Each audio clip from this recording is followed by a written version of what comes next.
ब्रह्मा जी आए, प्रणाम किया शंकर जी को। भगवान ने कहा आज मुझे अति उत्साह हो रहा है। कौन सी बात का उत्साह? बोले भगवान भोलेनाथ शादी के लिए तैयार हो गए हैं, तो हम सब लोग उनके इस उत्सव में उत्साह पूर्वक सम्मिलित होंगे। ब्रह्मा जी बुद्धि के देवता हैं, इसलिए समझदार हैं। वे कहते हैं कि हम आपके विवाह उत्सव में आपके विवाह को देखना चाहते हैं। हमने सबका विवाह देखा लेकिन आपका विवाह नहीं देखा है। भोलेनाथ ने कहा मेरे प्रभु श्री राम की आज्ञा है, उनकी आज्ञा के लिए मैं विवाह अवश्य करूंगा। ये सुनते ही सारे देवी देवता अपने अपने धाम में गए और तैयारी करने लगे। लगे संवारन सकल सुर वाहन विविध विमान, होय सगुन मंगल सुभद करहि अक्षरा गान। कितने खुशी की चर्चा है। देवता जी अपने अपने विमानों का श्रृंगार करने लगे। भगवान भोलेनाथ का सब ध्यान धरते हुए अपना अपना श्रृंगार कर रहे हैं, तैयारी कर रहे हैं। अच्छा, शिव जी के गण भोलेनाथ की ओर देख करके कहते हैं धन्य हो भोलेनाथ, दुनिया की ऐसी पहली बारात है कि दूल्हा एकदम नंग धड़ंग है। देखो देखो देवताओं को कैसे सुंदर सुंदर वस्त्र निकाल रहे हैं, क्या आप तैयार नहीं होंगे?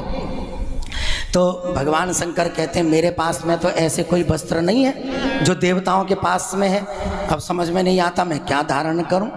तो भगवान भोलेनाथ अपने गणों से कहते हैं तुम घबराओ मत, ऐसा करो तुम बाघांबर लेकर के आओ, बाघ की छाल, और बाघ की छाल मेरे शरीर में लपेट दो, यही मेरे वस्त्र हैं।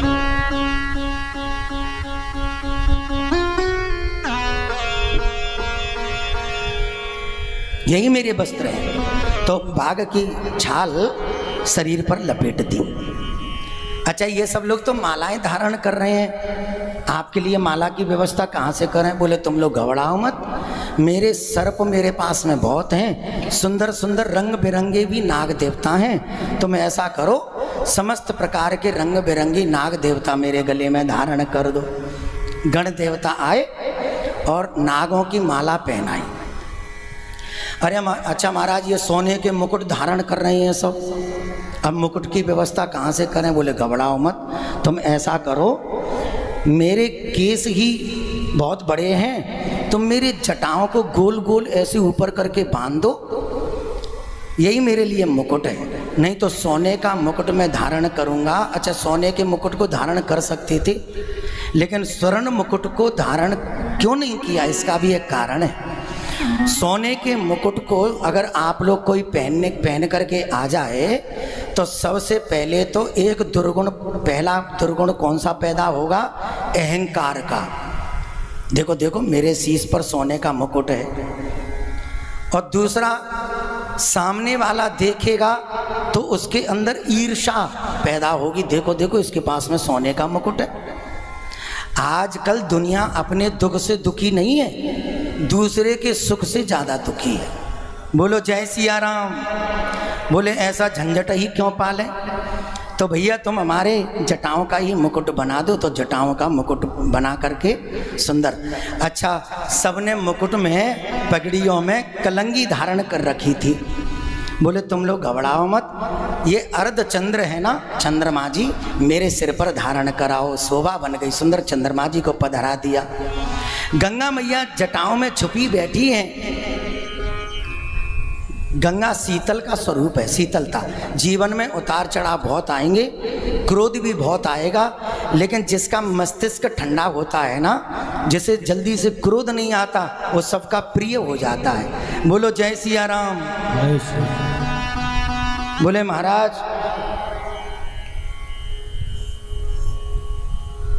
कंठ में हार पहनाई दिए, अब सब लोग पाउडर क्रीम लगा रहे हैं। तो तुम लोग घबराओ मत, चिता की भस्म ले आओ मेरे शरीर पे लपेट दो। अच्छा, कई लोगों का प्रश्न होता है चिता की भस्म ही क्यों लगाते हैं? तो एक संत का भाव बड़ा अच्छा लगा। वो कह रहे थे एक बार शंकर जी आए पृथ्वी पर घूमने के लिए, और वैसे हर साल 1 महीने रहते हैं पृथ्वी पर। कौन से महीने में रहते हैं? श्रावण के महीने में। ये जो सावन चल रहा है ना, इस श्रावण के पूरे महीने भगवान शंकर पृथ्वी पर विचरण करेंगे। तो ऐसे ही घूमने के लिए आए। भोलेनाथ जी ने क्या देखा, कई लोग एक व्यक्ति को अर्थी पर लिटा करके ले जा रहे थे और जोर जोर से चिल्लाते हुए कह रहे थे, राम नाम सत्य है, राम नाम सत्य है, सत्य बोलो गत्य है, राम नाम सत्य है। ऐसे शब्दों को सुना तो भगवान शंकर कहते हैं, हमें लगता है ये तो हमारी पार्टी के लोग हैं, बोलो जय सिया राम, ये तो हमारी परिकर के लोग हैं। पीछे पीछे चले गए और जैसे ही जिसके लिए राम नाम सत्य है, राम नाम सत्य है ऐसे कह करके जा रहे थे, उसको जलाया। और जैसे ही अग्नि थोड़ी ठंडी हुई और सब उसे छोड़ करके चले गए। भगवान शंकर ने उसके शरीर के द्वारा बनी हुई भस्म को उठाया और शरीर पर लगा लिया। क्यों? अरे बोले जिसके शरीर के द्वारा राम नाम सत्य है, राम राम राम राम ऐसे नामोच्चारण हुए हों, वो शरीर साधारण तो नहीं हो सकता। ये कितना परम पवित्र शरीर होगा जिसके आगे आगे चलने पर दुनिया वाले भी पीछे पीछे कहते हुए चल रहे थे, राम नाम सत्य है, राम नाम सत्य है। ये तो सत्य बात है। इस दुनिया में कोई अगर सत्य है तो वो राम ही है, बाकी तो सब झूठा प्रपंच है। तो तब से भगवान शंकर ऐसे जीवों की चिता की भस्म को शरीर पर लगाने लगे। सज्जनों, मरना तो सबको है। कौन ऐसा प्राणी होगा जो ये कह दे नहीं नहीं साहब हम नहीं मरेंगे, लेकिन मरो। राम कथा कहती है अपने मृत्यु को मंगल बना करके मरो। मरने से पहले आप भगवान का चिंतन करते रहो। मैं सत्य बता रहा हूँ, अगर किसी व्यक्ति को पता चल जाए ना कि आज शाम को 8 बजे मैं मर जाऊंगा, तो मरने वाला व्यक्ति जल्दी से पाप नहीं करता। अरे चक्रवर्ती भरत सम्राट, जो सम्राट थे भरत जी, गांव में चर्चा चल रही थी, हमने बैरागी तो बहुत देखे लेकिन हमने भरत जैसा बैरागी नहीं देखा। तो एक व्यक्ति को थोड़ी सी जिज्ञासा उठी और वो भरत जी के पास में जाकर के कहने लगा, दुनिया वाले कहते हैं आप बड़े बैरागी हैं। अरे सोने के महल के बीच में रहने वाला, हजारों स्त्रियों के बीच में विचरण करने वाला बैरागी कैसे हो सकता है? हमारी शंका का समाधान करें। तो भरत जी महाराज कहते हैं हम तेरी शंका का समाधान तो करेंगे, लेकिन मेरी कुछ शर्तें हैं, उस शर्त को तुम्हें पूरा करना पड़ेगा। बताइए क्या शर्त है? तो एक कटोरे में लबालब तेल भर के और उसके हाथ में पकड़ा दिया। तेल का भरा हुआ लबालब कटोरा, और उससे कहा कि तुम जाओ महल के अंदर, अंतःपुर में बैठी हुई मेरी रानियों को, समस्त रानियों का दर्शन करके ये पता लगा करके आओ समस्त रानियों में सबसे सुंदर रानी कौन सी है। लाओ कटोरा, लाओ तेल, हम अभी जाते। बोले बात मेरी अभी पूरी नहीं हुई है। जब तुम लबालब तेल का भरा हुआ कटोरा लेकर के चलोगे तो तुम्हारे पीछे मेरे 2 दूत चल रहे होंगे जिनके हाथों में नंगी तलवार होंगी। जैसे ही तेल की एक भी बूंद कटोरे से गिर करके पृथ्वी पर गिर गई तो उसी वक्त तुम्हारा शीश धड़ से अलग कर दिया जाएगा। ये बात सुन करके घबरा गया वो व्यक्ति। बोले पहले वाली बात तो भी अच्छी थी, ये बात तो बड़ी खतरनाक है। बोले ये शर्त है खतरनाक, लेकिन मेरी सुंदर रानियों का दर्शन भी करने को मिलेगा। गया वो व्यक्ति, फूंक फूंक करके कदम रख करके अंदर गया। ये कार्य था मात्र 5 मिनट का।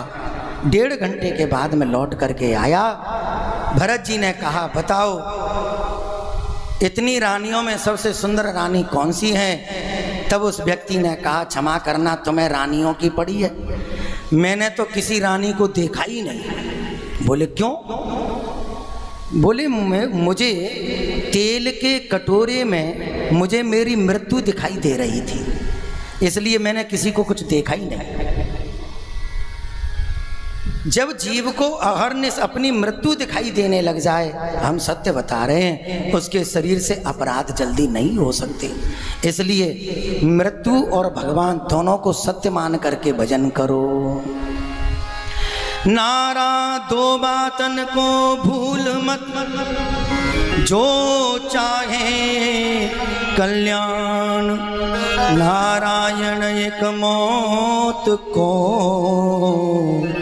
दूजे श्री भगवान। संसार से संबंध जोड़े जा रहे हैं तो सदा एक ही बात का ध्यान रखें, काल हमारे सिर पर मंडरा रहा है। इसलिए शंकर जी ने गले में काल को धारण किया। कोई तुमसे बुरा कहे भला कहे, कंठ से नीचे उन बातों को उतारो ही मत। उस बाघ वज्र, बाघ रूपी अपशब्द रूपी जहर को कंठ में ही रख लो, न ऊपर आने दो न नीचे जाने दो, फिर तुम्हें परेशानी नहीं होगी। संसार में एक ही सत्यता है, वो है भगवान का भजन। हमेशा भगवान का भजन करते रहें। ऐसा सुंदर श्रृंगार भगवान भोलेनाथ का गणों ने किया। अच्छा, बारात की तैयारी होने लग गई तो समस्त देवी देवता आ गए। अब जैसे ही देवी देवता आए तो नारायण भगवान ने समस्त देवी देवताओं को संकेत किया, बोले शंकर जी से थोड़ी दूरी बना के रखें और अलग अलग अपनी अपनी टोली बना लो। शंकर के गणों ने ये बात सुन ली।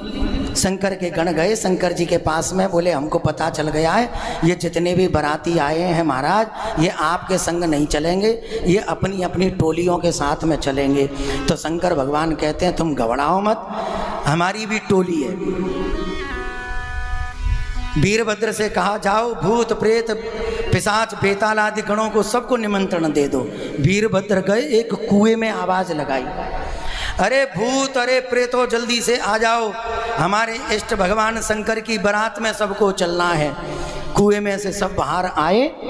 भूत हैं, पिशाच हैं, बेताल हैं, ऐसे डरावने भयंकर शरीर को हो। कैसे शरीर हैं? गोस्वामी तुलसीदास जी महाराज ने भूत प्रेतों के दर्शन कराए, कैसे कैसे भूत और प्रेत थे।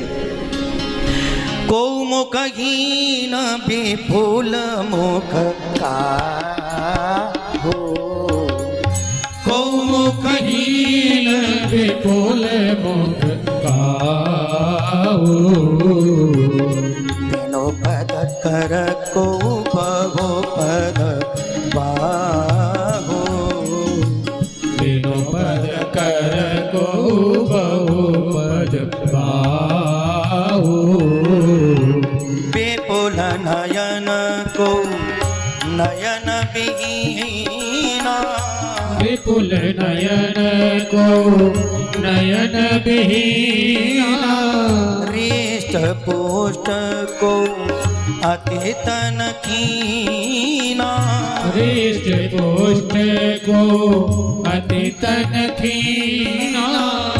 श्री राम जय जय राम, श्री राम जय राम जय जय राम, श्री राम जय जय राम, श्री राम जय जय राम। बोलो श्री राम जय जय राम,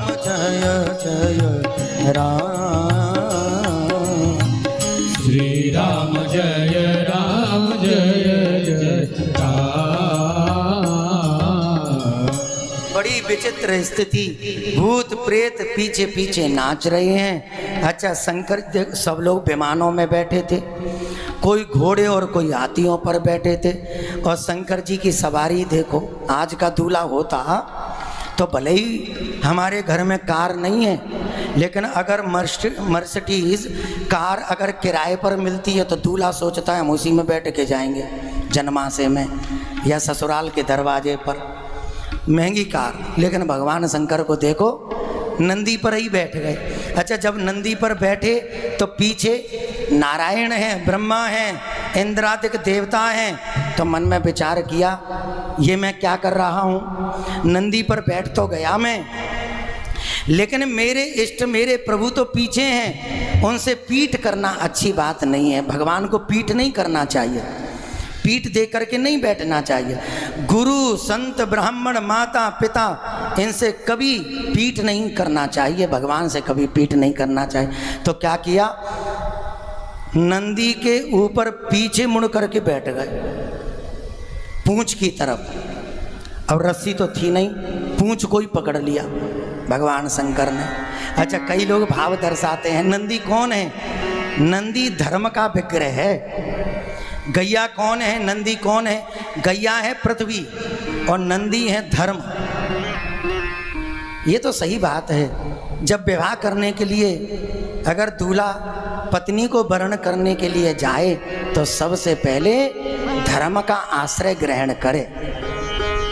जब धर्म का पालन करते हुए वो पानी ग्रहण करता है तो धर्म का पालन करने से गृहस्थ में 4 पुरुषार्थों की प्राप्ति होती है। धर्म, अर्थ, काम और मोक्ष, ये चारों पुरुषार्थ उसको प्राप्त हो जाते हैं। बोलो जय सिया राम।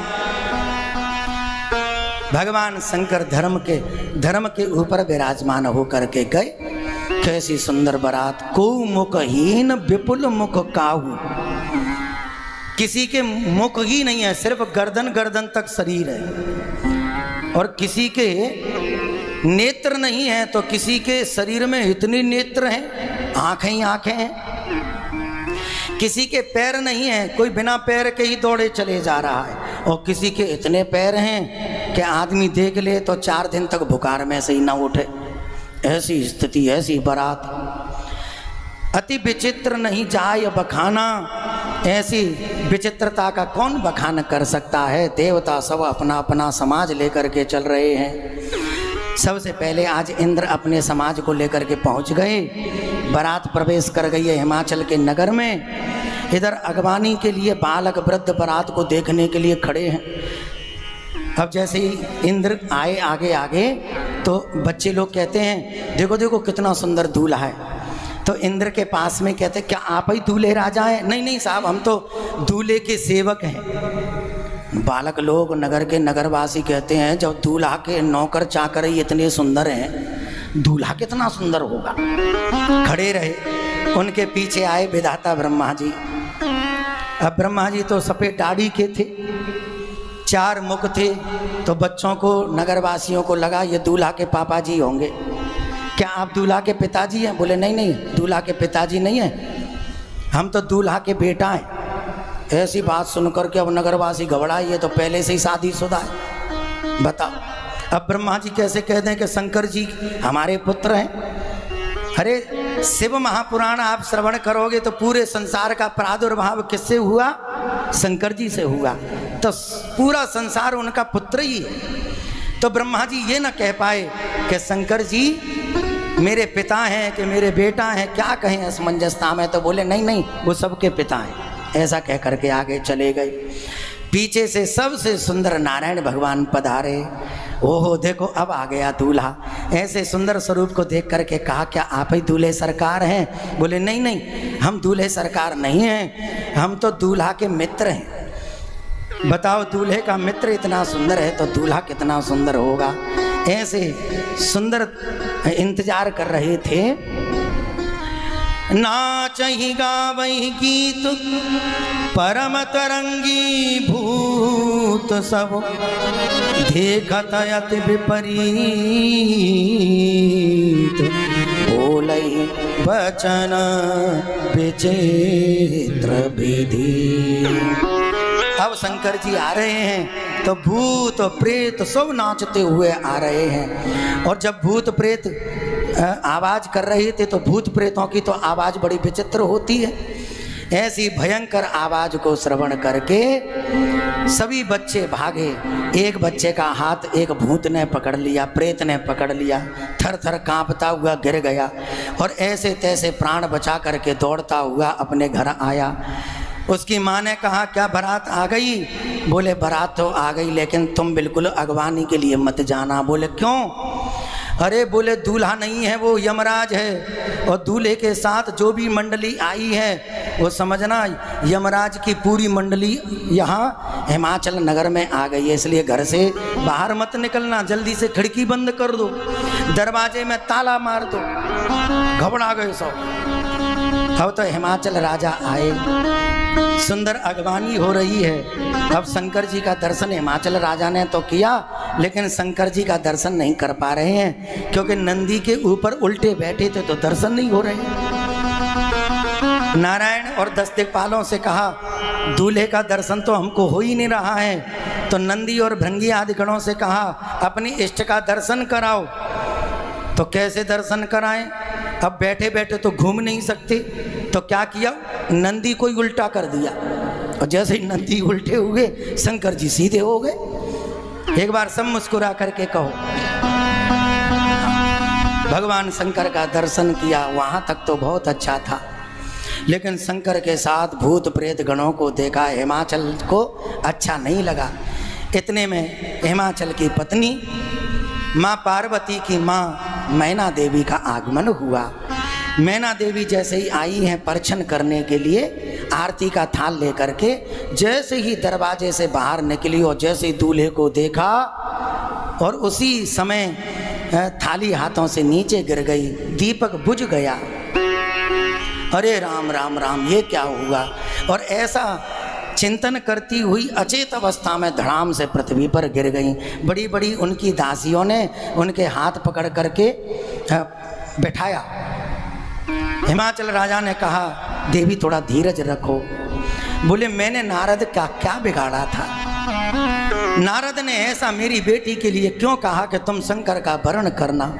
मुझे लगता है नारद संसार में किसी का हितैषी नहीं है, वो हमारा भी हित करना नहीं जानता। अब नारद जी को उल्टा सीधा कहने लगे, तो नारद जी छुपे हुए बारात में ही खड़े थे। अब नारद जी मन में विचार करते मैं अभी जाऊंगा तो खरी खोटी सुनने पड़ेगी, इससे अच्छा है माता मैना देवी का क्रोध थोड़ा ठंडा हो जाएगा तो जाऊंगा।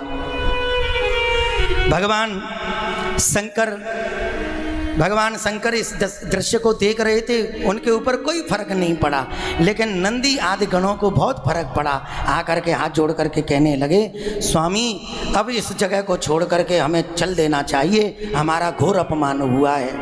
क्या अपमान हुआ है? न मानापमानयो हो। वाल्मीकि रामायण कहती है शंकर का स्वभाव कैसा है? न मानापमानयो हो। जिसके जीवन में न मान न सम्मान न अपना अपमान, इनका कोई भान ही नहीं है, वही तो शंकर है। आप गए भीड़ में, कुर्सी नहीं मिली, कोई बात नहीं, हम फर्श पर बैठ जाएंगे। उसके अंदर सम्मान की भूख नहीं है, समझ लो वो शंकर का स्वरूप है।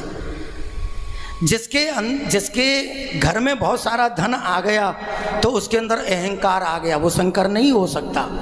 तो ऐसे ही शंकर जी हैं। शंकर जी को आप लोग क्या समझते हो? वो आपको शमशान में बैठे दिखाई पड़ रहे हैं, लेकिन शंकर जैसा घर किसी के पास नहीं हो सकता। इस दुनिया में बहुत दूल्हा दुल्हनों की शादी हुई है, लेकिन रामायण के अनुसार अगर किसी की महंगी शादी हुई है तो उसका नाम है शंकर और पार्वती। सबसे ज़्यादा दान दहेज किसको मिला? शंकर जी को मिला। उसका वर्णन आएगा क्या क्या मिला। माता मैना देवी का थोड़ा सा क्रोध ठंडा हुआ, तो अब नारद जी महाराज आए। नारद जी महाराज मैना देवी के बगल में बैठे और कहा आप घबराओ मत देवी, मैना सत्य सुनहु मम बानी, मैना सत्य सुनहु मम बानी, जगदम्बा सुत सुता भवानी, जगदम्बा तव सुता भवानी, जगदम्बा तव सुता भवानी, जगदम्बा तव सुता भवानी। हे मैना देवी, देवी जिसको आप अपनी साधारण सी बिटिया समझ रहे हो, ये साधारण नहीं है। तो कौन है? ये है जगत जननी माँ,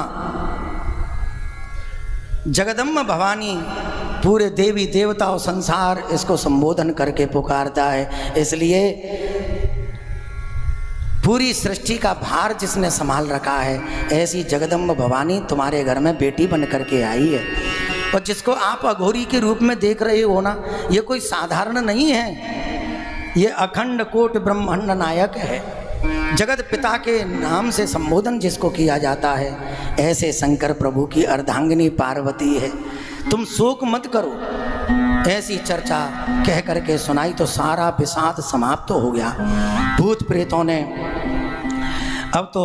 प्रेतों ने कहा हमारे लिए जन्माशय में कहाँ व्यवस्था है, नाश्ता पानी की कोई व्यवस्था। अब हिमाचल राजा ने भूत प्रेतों के लिए, सबके लिए व्यवस्था की थी। उनको तो पता ही नहीं था कि भूत भी आएंगे, प्रेत भी आएंगे। अब को मुखहीन, किसी के मुख नहीं है, और विपुल मुख काऊ, किसी के इतने मुख हैं कि समझ में नहीं आता। कोई आगे को मुख है, किसी का पीछे को मुख है, किसी के 10 मुख हैं तो किसी के मुख ही नहीं है।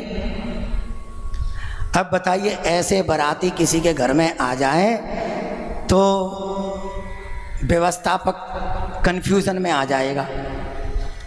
अगर बैठा करके खिलाएं इनको तो समझ में नहीं आता है कि पत्तल कैसे लगाएं, क्योंकि किसी का मुख पीछे की तरफ है, किसी का मुख आगे की तरफ है। अच्छा, किसी के तो मुख ही नहीं है, तो क्या करें? तो हिमाचल राजा ने अपनी बुद्धि दौड़ाई और भोजन कराने के लिए क्या बुद्धि अपनाई? बोले घबराओ मत, बफर सिस्टम कर दो। बोलो जय सिया राम। हाँ, बफे लगा दिया। टेबलों और मेज पर दाल, सब्जी, रायता, चटनी, पकौड़ा, पकौड़ी सब जमा दिए। भैया मुझे नहीं पता कौन किधर के मुख से खाएगा, कौन किधर बैठ के खाएगा। अब हमने ये सब सामग्री व्यंजन सजाए दिए हैं, जहाँ जिसको अच्छा लगे वैसा भोजन करें। अच्छा, एक विनोदी महात्मा कह रहे थे, ये बफर सिस्टम कब से चालू हुआ? बोलो जय सिया राम। ये बफर सिस्टम हिमाचल राजा ने ही इसको चालू किया, क्योंकि अब भूत प्रेतों की तरह ही तो भोजन होता है। ऐसे सुंदर भाव से जब समझ में आया तो माता मैना देवी ने और हिमाचल राजा ने सुंदर वर का पूजन किया। हर गिर जाकर भयहूँ बेवा हो, हर गिर जाकर भयहूँ बेवा हो, सकल भुवन भरिरा उछाओ, सकल भुवन भरिरा उछाओ, करे हो सदा शंकर पद पूजा, करे हो सदा शंकर पद पूजा, नारी धर्मपति देव न दूजा, नारी धर्मपति देव न दूजा, श्री राम जय राम जय जय राम, श्री राम जय राम जय जय राम, श्री राम जय राम जय जय राम, श्री राम जय राम जय जय राम। ऐसा सुंदर भाव वर वधू दोनों का विवाह मंडप में विवाह संपन्न होता है। विदाई की बेला आई। देखो, बारात का हम दर्शन कराएंगे, लेकिन ये कथा करने के बाद में फिर बारात का दर्शन कराएंगे। उसी के साथ में ही फिर आरती के साथ आज की कथा का विश्राम होगा। जैसे ही विदाई की बेला आई तो माता मैना ने पार्वती जी को हृदय से लगा लिया, कंठ अवरुद्ध हो गया। देखो, बेटी की विदाई में चाहे कितना ही कठोर दिल बाप क्यों ना हो, उसके भी आंखों में आंसू आ जाते हैं। तो हाथ जोड़ करके अपनी बिटिया को समझाते हुए कहा, करे हूँ सदा शंकर पद पूजा। देवी बेटी, तुम अब ससुराल जा रही हो, तुम अपने स्वामी पति शंकर की सेवा हमेशा करते रहना, यही सबसे बड़ी आराधना है। कैलाश पर्वत पर भगवान शंकर सती पार्वती को लेकर के आए और बहुत करहीं विविध विधि भोग विलासों को करते हुए उनके घर में कार्तिकेय मुनि प्रकट हुए। सुंदर बालक का प्रागट आगे चल करके उसी के द्वारा तारकासुर नाम के दैत्य का वध हुआ।